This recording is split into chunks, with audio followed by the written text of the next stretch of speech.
Hello, this is Gregory Mell, and this video will be about my part of my year 2000 trip around the world.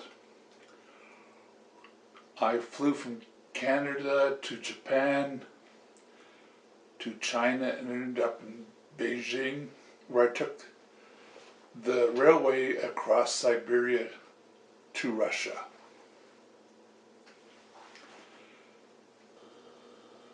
It was the end of March in the year 2000, and I was in Beijing, China on my round the world trip.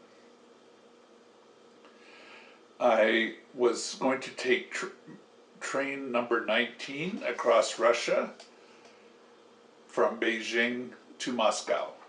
I selected this particular route partly because it avoided, it was a little longer, but avoided getting another difficult and expensive visa to go through Mongolia.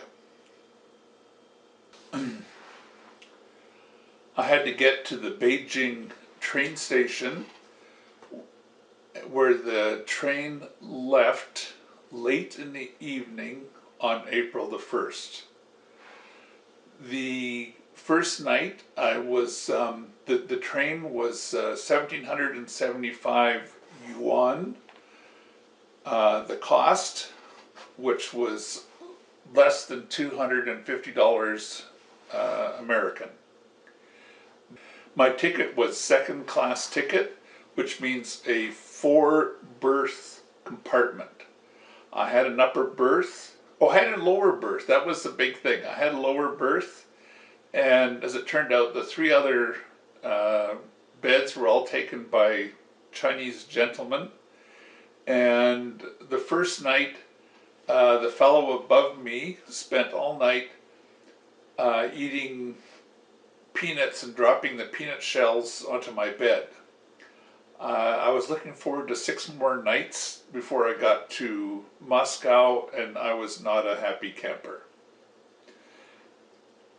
The train across China goes through what used to be called Manchuria and now is called Heilongjiang, I believe, and through the city of Harbin. Basically, you go north to Harbin. I think that was during the night, and then it heads west to the Russian border. We stopped at a few places briefly. There was lots of industrial towns, and it was late winter scenery.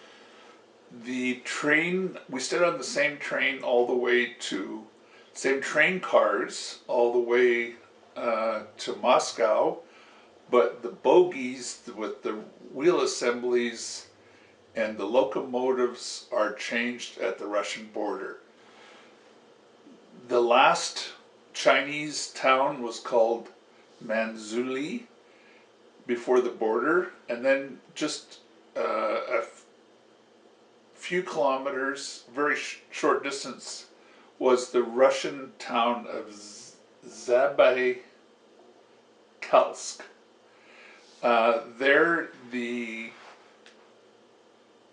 wheel bogies are all removed, and the the Russian version of a different track gauge are slid under the same rail cars. The locomotives are changed, and the train continues on to Russia. I believe it was an hour or two. Just wasn't it was fairly efficient. Within a couple hours, the train was back on its way.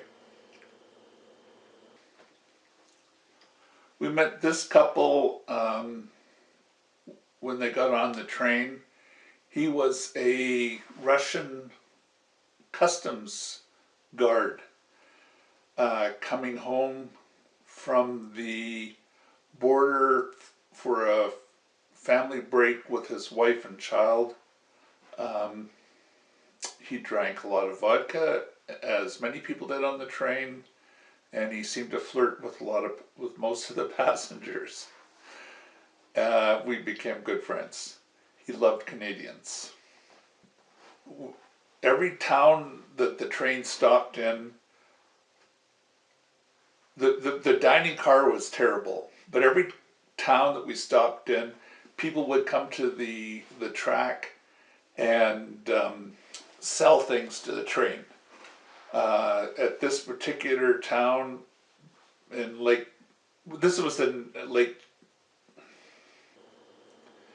After that first night with the my Chinese companions, I decided to upgrade to a better class of car.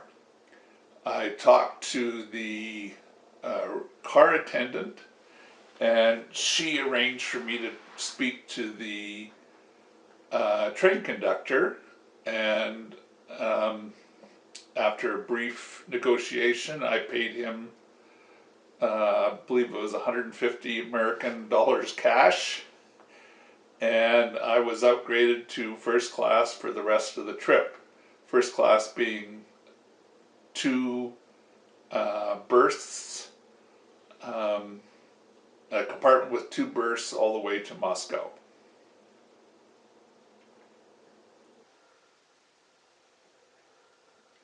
This is the end of part one of my Trans-Siberian trip. As always, I really appreciate receiving comments, likes, and please subscribe to my channel.